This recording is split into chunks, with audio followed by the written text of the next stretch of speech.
We were talking about the teaching of prose in our previous lecture.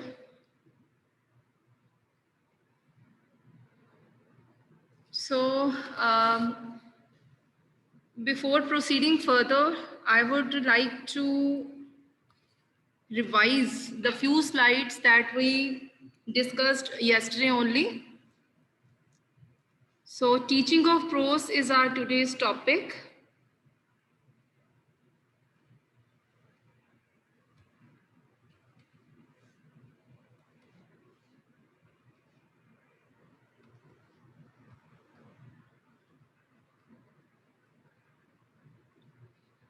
So, what is the meaning of prose actually? The word prose, I told you yesterday also, that it is taken from the Latin word proversia oratia, which means straightforward discourse. Like in poetry, we have deep meaning or hidden meaning, but in case of prose, the meaning whatsoever the writer wants to convey, it is the straightforward. Okay, so it came into existence in the 14th century in Elizabethan period, and it became more in progress, or it was considered as a kind of literature which was favorite among the literature lover, with the essays written by the Bacon, who wrote an essay in 16th century, and this was a kind of landmark in the development of the prose. Now let us once again see what are the various characteristics of prose, or what is the importance of prose. First of all, it helps to develop the language skills: listening, speaking, reading, and writing. All the four basic language skills, they are developed through the learning of prose, right? Then another characteristic of prose is that it enriches the vocabulary of the students. When you go through the various novels, or the various types of prose, I mean the novels are there, biographies, autobiographies, right?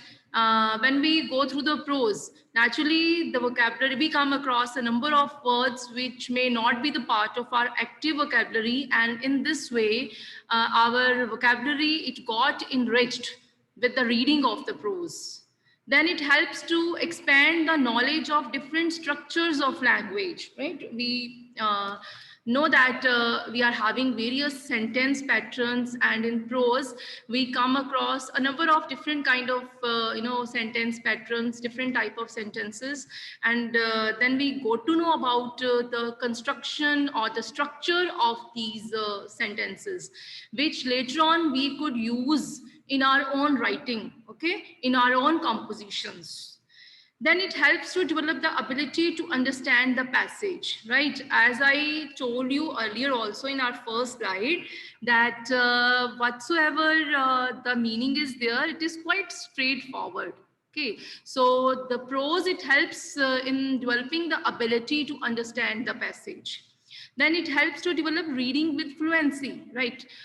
Here I would like to mention that we come across a number of sentence patterns, we come across a number of new vocabulary when we go through a particular passage, or when we go through a particular prose, right? So we try to explore the meaning of those words, or we try to understand the meaning of those structures that are there in the content. And in this way, when we come to know about the meaning of the different new words, different new vocabulary, and the sentence structures, and the new references that will be there in prose, okay, and the unfamiliar structures that will be there in the prose, this will naturally help us to we will be able to develop fluency in the reading process, because the context, or the meaning, or the vocabulary, or the sentence patterns, structures, references, they will be quite clear to us, right? And in this way we could develop the fluency in the process of reading.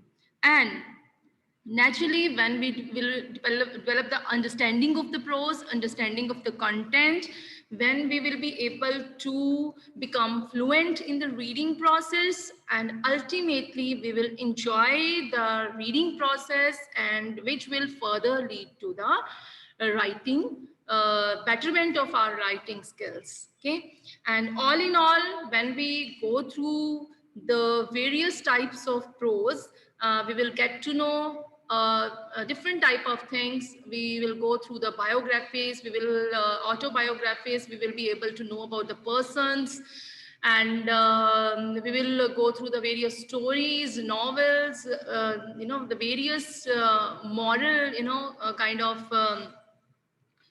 knowledge we will be able to get, and in this way that knowledge will ultimately helps in all round development of the students. So these are few of the characteristics or that are associated with the prose, or you could say that it's also the importance of the prose. Now coming to the types of prose, okay, here I would first of all focus on the types of prose only, not the how the prose is taught. I mean the various types of teaching of prose. Here it is the types of prose only. So we are having different type of prose, as I've already discussed with you. We are having essays and drama, novels, stories, composition, biographies, including autobiographies. These are the different types of prose.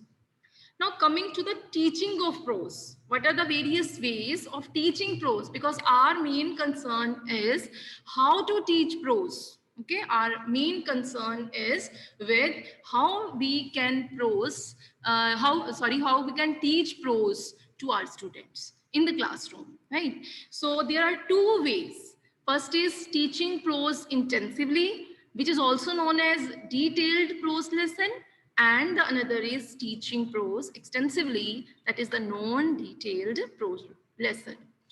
Yesterday also, I talked about the type of reading, that is the extensive reading and the intensive reading. Okay, so in your last semester, you have gone through the different types of reading, that is extensive and intensive.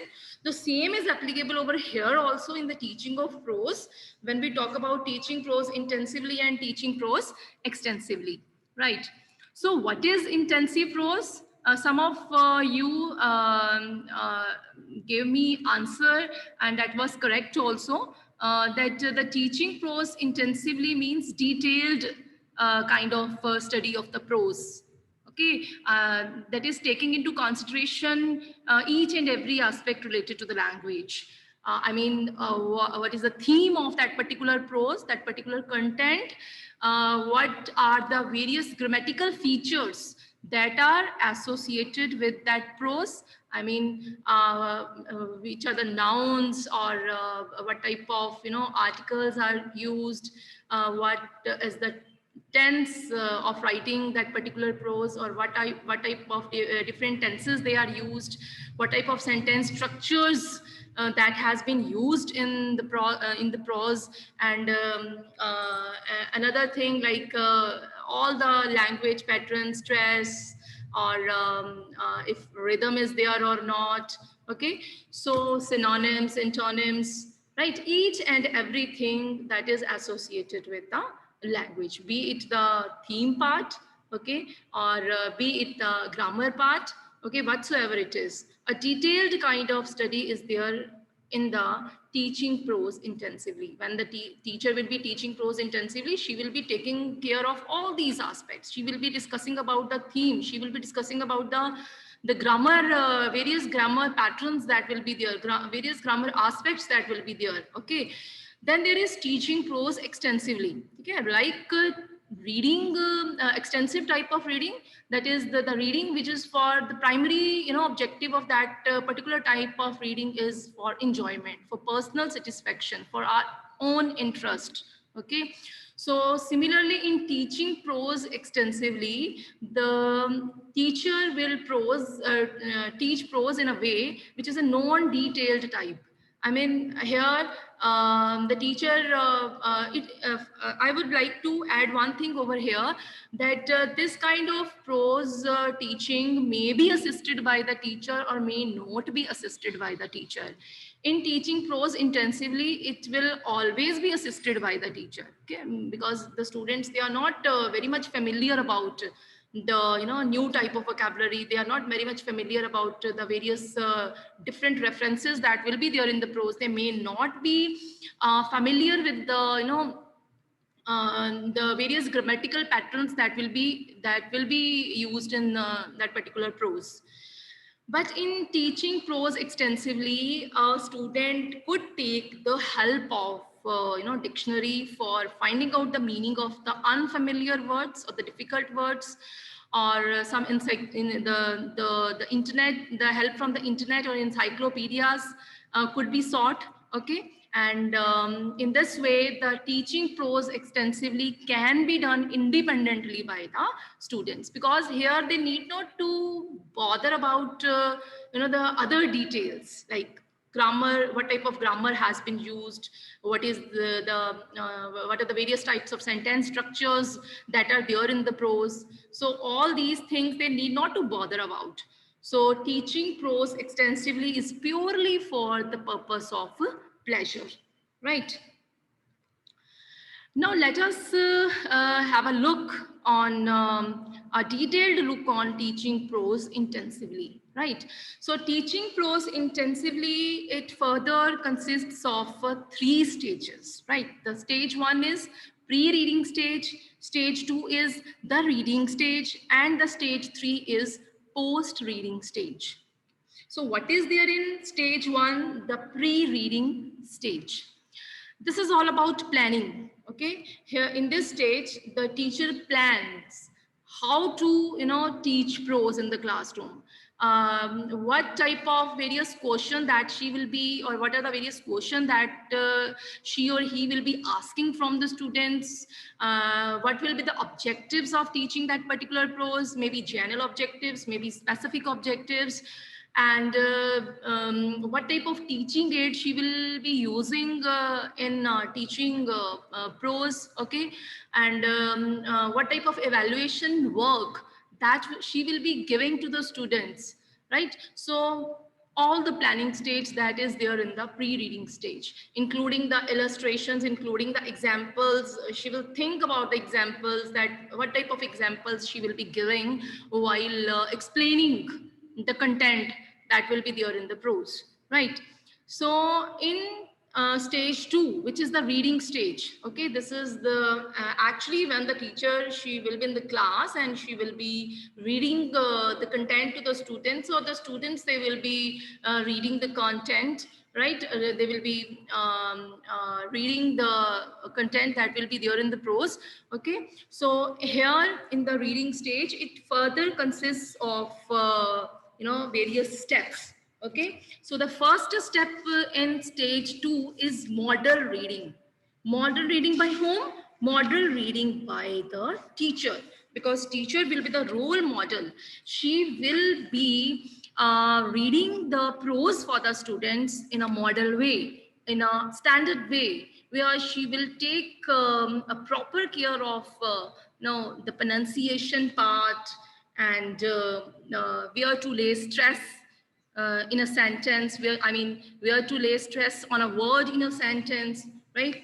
And so in this way, she will be reading in a perfect way to the students, so that students will be able to know about how to pronounce the various words that will be there in the prose, right? Then the second step is explanation of new words, phrases, and structures. Okay, there will be naturally in when you will move to the next level, you will come across a number of new words, a number of unfamiliar structures, unfamiliar references that will be there in the that will be there in the prose. Okay, the teacher will be explaining all those new words and phrases and structures to the students. Okay, in order to make them understand the prose in a better way, right? Then for explaining the new words, phrasing and structures, the various techniques that she or he could use is association of the words, those unfamiliar or new words, with the objects, or she could perform some actions as well, right? She could bring, if it is possible for her, she could bring those objects, okay, which are unfamiliar, which are not familiar, very much familiar with the students. She could bring those objects in the classroom and make the students see those objects. There's a direct association will be there. Okay, then she could perform some actions also. If some words are there for those words, if some actions could be performed, and in this way you can make the students understand that particular word. So teacher will make such actions. She will do such actions. Then she could explain the new words and phrases by translating them into the mother tongue of the child. Okay, or maybe if she is making use of the direct method of teaching, she could give a simple meaning for that particular word. Okay. I mean, she could give some antonyms or synonyms for that particular word. Okay. Then the teacher could make use of some teaching learning material like audio visual aids, like pictures could be there, some other audio visual aid could be there that would be helpful for the teacher for making the students understand that particular reference, that particular structure, that particular word.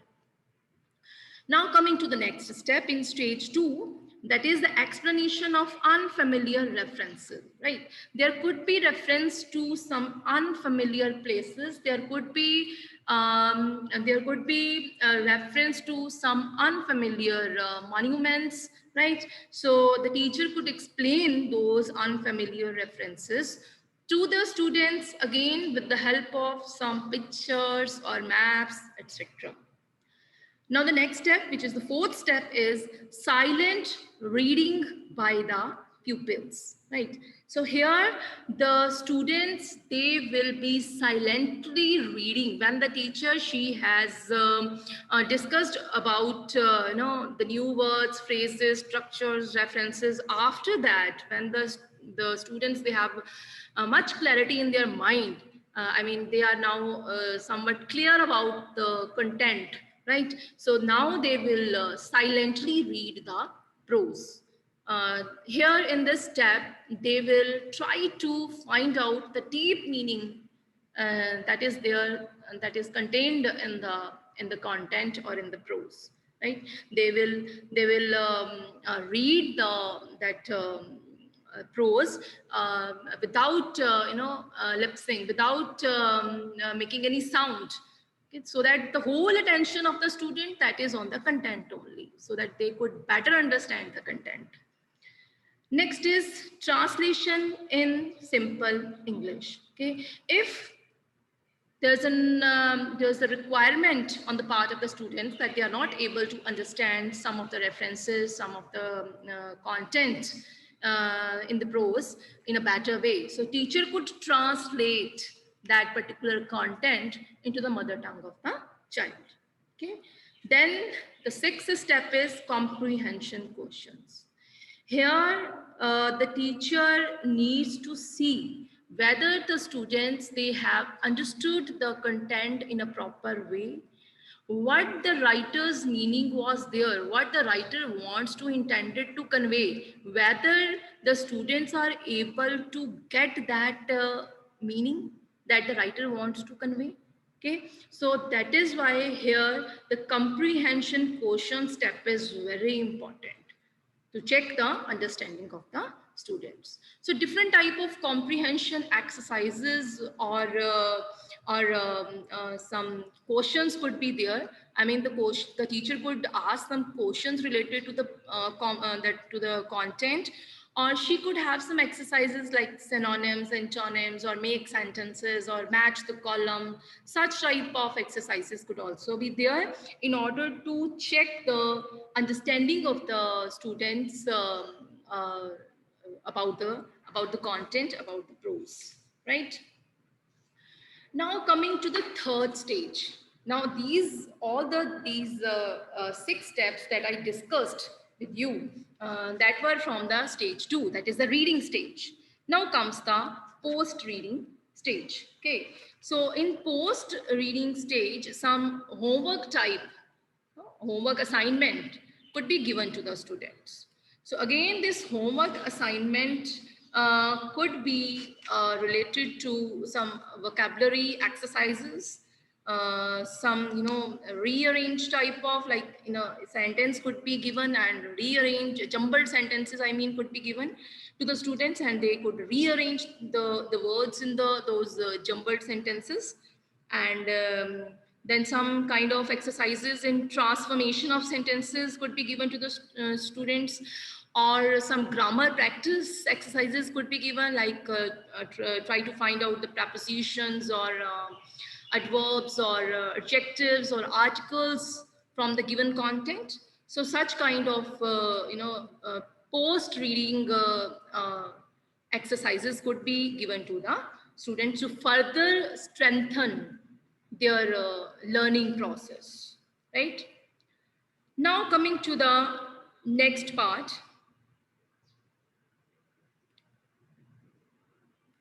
that is teaching prose extensively.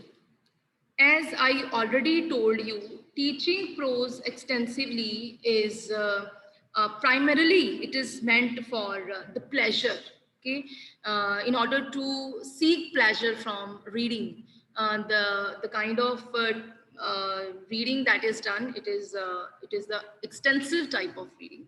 Okay, so in teaching prose extensively, as we have already discussed, that it is a non-detailed type of study where no detailing is there regarding the what type of grammatical peculiarities are there in the content. Okay, so the basic meaning, the basic purpose is to just get the pleasure, okay, from the prose. So in teaching prose extensively, the various steps that are followed, they are as such. First is introduction. Okay. For extensive reading, I mean, when the teacher is introducing this reading to the students, when the teacher will be introducing this reading to the students, the teacher will introduce the topic first of all. She need to give some background of the content that she will be giving to the students for extensive reading. Okay, if it is, let us say, some biography, or some story is there, so some kind of background knowledge, background could be, some introduction could be given to the students regarding this. Next is the survey part. Okay, so in survey part, the teacher need to see whether the students, she need to observe whether the students, they are actually reading or not. I mean, whether they are just they have the book in their hand, or they have just put the material before their eyes, or the mind is somewhere else. So that the teacher need to check. Okay, so she could see the eyes of the students, whether they are moving in a balanced way, in a continuous way on the material or not, right?